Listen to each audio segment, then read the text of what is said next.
Hi, ഗ്രീൻസോന്റെ ഒരു പുതിയ വീഡിയോയിലേക്ക് സ്വാഗതം. നമ്മൾ ഒരു 2 ആഴ്ചയായിട്ടുണ്ട് കണ്ടിട്ട്. ഇവിടെ കുറച്ച് മെയിൻ്റനൻസ് പണികളൊക്കെ നടക്കുന്നുണ്ടായിരുന്നു. കിച്ചണിൽ കുറച്ച് വർക്കൊക്കെ ഉണ്ടായിരുന്നു. അത് കബോർഡായിരുന്നു ചെയ്തുകൊണ്ടിരുന്നത്. അതുകൊണ്ട് രാവിലെ തൊട്ട് നല്ല സൗണ്ടായിരുന്നു. അതുകൊണ്ട് വീഡിയോ ഒന്നും എടുക്കാൻ പറ്റുന്ന ഒരു സാഹചര്യത്തിലായിരുന്നില്ല ഞങ്ങൾ ഉണ്ടായിരുന്നത്. അതുകൊണ്ടായിരുന്നു ഇന്നലെയും കൊണ്ടാണ് അതൊന്ന് തീർത്തത്. അതുകൊണ്ടാണ് ഇന്ന് നിങ്ങളുടെ മുന്നിലോട്ട് ഞാനൊരു അടിപൊളി വീഡിയോ പ്രസന്റ് ചെയ്യുന്നത്. അപ്പൊ വാ നമുക്ക് കാണാം എന്നതാണ്. ഇതാണ് നമ്മുടെ വീട്ടിൽ നിൽക്കുന്ന ബൊഗൈൻ വില്ല. ഇതിന്റെ പല കളറ് നിപ്പുണ്ട്. പക്ഷെ ഇതിന്റെ പൂക്കള് ഇത് കണ്ടോ, ഇതിന്റെ ചുവട്ടീന്ന് നിറയെ പൂക്കൾ ഉണ്ടായി തുടങ്ങിയിട്ടുണ്ട്. മൊത്തം വിരിയാൻ തുടങ്ങുന്നതേ ഉള്ളൂ, മൊത്തം വിരിഞ്ഞിട്ടൊന്നുമില്ല. ഇത് കണ്ടോ, നല്ല ഭംഗിയുള്ള നല്ല ഡാർക്ക് പിങ്ക്. പിന്നെ ഇത് ലൈറ്റ് പിങ്ക് ആണ്. പിങ്കിന്റെ പല വെറൈറ്റി ഇവിടെ നിൽക്കുന്നത് കൂടുതലും. പിന്നെ ഇത് വൈറ്റും പിങ്കൂടെ കൂടിയുള്ളൊരു മിക്സ് കളർ. ഇത് കണ്ടോ, ഡബിൾ കളറാണ്. അതുപോലെ തന്നെ ഒരു വെറൈറ്റി സാധനമാണ് ഇത്. ഇത് പ്യുവർ വൈറ്റ് ആണ്. ഒരു കമ്പേല് 1-2 കമ്പേല് പ്യുവർ വൈറ്റ് ആണ്. പക്ഷെ 1-2 കമ്പേല് ഇത് കണ്ടോ, പിങ്കും കൂടെ കൂടി, വൈറ്റിന്റെ കൂടെ പിങ്കും കൂടെ ചേർന്ന ഒരു കളറാണ്.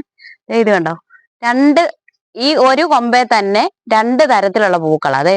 പിങ്കും വൈറ്റും. ഇത് കണ്ടോ, ഇങ്ങനെ അറ്റത്ത് വന്നപ്പോ വൈറ്റ് മാത്രമായി. അങ്ങനെ ഇത് പരാഗണം നടക്കുന്നോണ്ടായിരിക്കും ഇങ്ങനെ വെറൈറ്റി പൂക്കൾ ഉണ്ടാകുന്നതെന്ന് എനിക്ക് തോന്നുന്നു. അടുത്തടുത്ത് നിൽക്കുന്നോണ്ടായിരിക്കും. ഒരു 6-7 മണിക്കൂർ നന്നായിട്ട് വെയിൽ വേണ്ട ഒരു ചെടിയാണ് നമ്മുടെ ബൊഗൈൻ വില്ല, അല്ലെങ്കിൽ കടലാസ് പൂ നമ്മൾ വിളിക്കുന്നത്. ഇതേതാണെന്നറിയാവോ? ഇത് ഞാൻ നേരത്തെ ഒരു വീഡിയോ ബൊഗൈൻ വില്ലയുടെ ചെയ്തിട്ടുണ്ട്. ഡീപ്പ് പ്രൂൺ ചെയ്യുന്നതും അല്ലാതെ സോഫ്റ്റ് ആയിട്ട് പ്രൂൺ ചെയ്യുന്നതും ഒക്കെ കാണിച്ചിട്ട് ഒരു ചെറിയ തൈ ഞാൻ വെച്ച് കാണിച്ചു തന്നിട്ടുണ്ടായിരുന്നു. ഒരു 6-7 എണ്ണം ഇത് കണ്ടോ, 2, 3, 4 ഇങ്ങനെ കുറെ എണ്ണം കുത്തി വെച്ചിട്ട് ഒരെണ്ണം കിളുത്തിട്ട് ഈ കഴിഞ്ഞതിന്റെ മുമ്പിലത്തെ മാസം, അതായത് എനിക്ക് തോന്നുന്നു ഒക്ടോബറിലാണെന്ന് തോന്നുന്നു ഞാൻ ആ വീഡിയോ ചെയ്തത്. അന്നേരം നിങ്ങളെ കാണിച്ചുകൊണ്ട് ഞാൻ വെച്ച ബൊഗൈൻ വില്ലയുടെ തൈയാണ് ഇത്. അതേൽ നിറയെ പൂക്കൾ വെക്കുന്ന കണ്ടോ. ഇതൊരു വെറൈറ്റി പൂവാട്ടോ. ഞാൻ അന്ന് പറഞ്ഞില്ലേ നല്ല രസം അതിന്റെ പൂ കാണാന്. ഇതിന്റെ കളർ കണ്ടോ, ഇതാണ് ഇതിന്റെ കളറ്. ഒരു ലാവൻഡർ കളറാണ് ഇതിന്റെ. അപ്പൊ ഇത്രയും കുഞ്ഞു നാളിൽ തന്നെ പൂക്കൾ ഉണ്ടാകും. ഇത് നമ്മളെ എപ്പോഴും വിചാരിക്കും ഇതിന്റെ മൂത്ത കമ്പാണ് വെക്കേണ്ടത്. അതുമല്ല, തീരെ കുഞ്ഞു കമ്പുമല്ല വേണ്ടത്. ഇതുപോലെ അറ്റത്തൂന്ന് നമ്മൾ ഇതുപോലെ ഇത് കണ്ടോ, ഇതുപോലെ അറ്റത്തൂന്ന് കട്ട് ചെയ്തിട്ട് വേണം ബൊഗൈൻ വില്ല വെക്കാനായിട്ട്.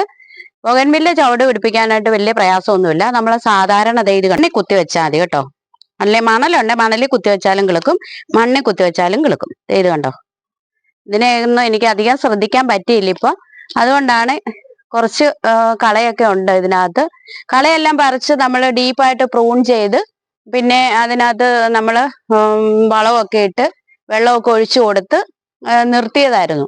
അതിങ്ങനെ പൂക്കളായി വരുന്നതേ ഉള്ളൂ കേട്ടോ. അതേണ്ട ഇത് കണ്ടോ, ഇതിന്റെയൊക്കെ ഇതിന്റെ ഒരു പ്രത്യേകത എന്നാന്ന് വെച്ചാൽ ഇതിന്റെ ഈ തണ്ടിന്റെ ഇങ്ങേ അറ്റത്ത് മാത്രമാണ് പൂക്കൾ ഉണ്ടാകുന്നത്. ഇത് കണ്ടോ, സൈഡിലൊന്നും പൂക്കൾ ഉണ്ടാകത്തില്ല. ഇതിന്റെ ഏറ്റവും അറ്റത്ത് മാത്രമേ പൂക്കൾ ഉണ്ടാകത്തുള്ളൂ. ഓരോന്നിനും ഓരോ പ്രത്യേകതയുണ്ട്. ഇത് കണ്ടോ, ഇതെല്ലാം ലാവൻഡർ കളറിലെ പൂവാണ്. ഇത് 2 എണ്ണമാണ് ഒരു ചട്ടിക്കകത്ത് നിൽക്കുന്നത്. അങ്ങേ അറ്റത്തും ഉണ്ട് ഒരു ലാവൻഡർ നിൽപ്പുണ്ട്. അതിൽ പൂക്കളായി വരുന്നതേ ഉള്ളൂ. ഇതിൽ പൂക്കളായി വരുന്നേ ഉള്ളൂ. കണ്ടോ, ഇത് പൂവാകാൻ വേണ്ടി വരുന്നതാണ്. ഇതിനൊരു 6-7 മണിക്കൂർ വെയിൽ വേണമെന്ന് ഞാൻ പറഞ്ഞില്ലേ. കണ്ടിന്യൂസ് ആയിട്ട് നല്ല വെയിൽ കിട്ടിയാൽ മാത്രമേ ഇത് പൂക്കത്തുള്ളൂ. അതുപോലെ തന്നെ നമ്മൾ ഇത് പൂക്കാൻ തുടങ്ങി കഴിഞ്ഞതിന് വളമൊക്കെ ഇട്ട് വെള്ളമൊക്കെ ഒഴിച്ച് കൊടുത്തു കഴിയുമ്പോഴത്തേക്ക് പിന്നെ നമ്മൾ സ്ഥിരം വെള്ളം ഒഴിച്ചുകൊണ്ടിരുന്നു കഴിഞ്ഞാൽ ഉണ്ടല്ലോ, ഇത് ആർത്ത് കിളുത്ത് വരുന്നതല്ലാതെ ഇതിൽ പൂക്കൾ ഉണ്ടാകത്തില്ല. അതിന് അങ്ങനെ ഒരു കുഴപ്പമുണ്ട്.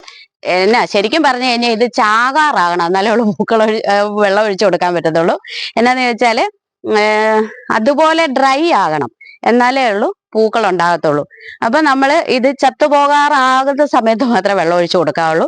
എപ്പോഴും വെള്ളം ഒഴിച്ചു കൊടുത്തു കഴിഞ്ഞാൽ ആർത്ത് ഇല ഇങ്ങനെ പടർന്നു നിൽക്കുന്നതല്ലാതെ പൂക്കൾ ഉണ്ടാകത്തില്ല.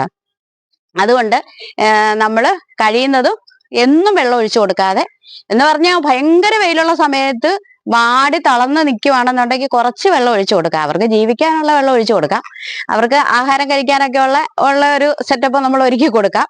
അതല്ലാതെ ഒത്തിരി വെള്ളം ഒഴിച്ചു കൊടുക്കാൻ പാടില്ല. അപ്പൊ ഇതിന് ഞാൻ ഇടുന്ന വളം എന്ന് പറഞ്ഞു കഴിഞ്ഞാൽ 19-19-19 ആയിരുന്നു. അത് ഇലകളിലായിട്ട് സ്പ്രേ ചെയ്ത് കൊടുക്കുക. അതൊക്കെ എല്ലാവർക്കും അറിയാം, അതെങ്ങനെയാ സ്പ്രേ ചെയ്യേണ്ടതെന്നൊക്കെ എല്ലാവർക്കും അറിയാം. ഇലയിലോട്ട് സ്പ്രേ ചെയ്ത് കൊടുക്കാം, നമുക്ക് ചുവട്ടിൽ ഒഴിച്ചും കൊടുക്കാം. അത് ഒരു 5 ഗ്രാം 1 ലിറ്റർ വെള്ളത്തിൽ കലക്കിയിട്ട് അങ്ങനെ ഒഴിച്ചു കൊടുത്താലും മതി. സ്പ്രേ ചെയ്ത് കൊടുക്കുന്നത് നല്ലതാണ്. അപ്പം ഇത്രയൊക്കെയാണ് നമ്മുടെ ബോഗൺവില്ലയുടെ കാര്യങ്ങള്. അപ്പൊ എല്ലാരും ബോഗൺവില്ലയൊക്കെ വെച്ച് പിടിപ്പിക്കണം. ഹൈബ്രിഡ് അല്ല കേട്ടോ, ഇത് കൂടുതൽ നാടൻ തന്നെയാ കേട്ടോ. ഹൈബ്രിഡ് ആണെങ്കിൽ നിറയെ പൂക്കളുമായിട്ടാണ് എല്ലായിടത്തും നിൽക്കുന്നത്. ഇപ്പൊ നാടൻ ആയതുകൊണ്ടാണ് ഇത് പതുക്കെ പൂക്കളാകുന്നത്. ജനുവരി, ഫെബ്രുവരി, മാർച്ച്, ഏപ്രിൽ സമയത്താണ് നിറയെ പൂക്കൾ ഉണ്ടായി നിൽക്കുന്നത് ബോഗൺവില്ല. അതുകൊണ്ട് എല്ലാവരും നാടനാണെങ്കിലും ഇതുപോലെ ചട്ടുകളിൽ വെച്ച് പിടിപ്പിക്കുകയാണെന്നുണ്ടെങ്കിൽ ഒരുപാടങ്ങ് വലുതാകത്തില്ല.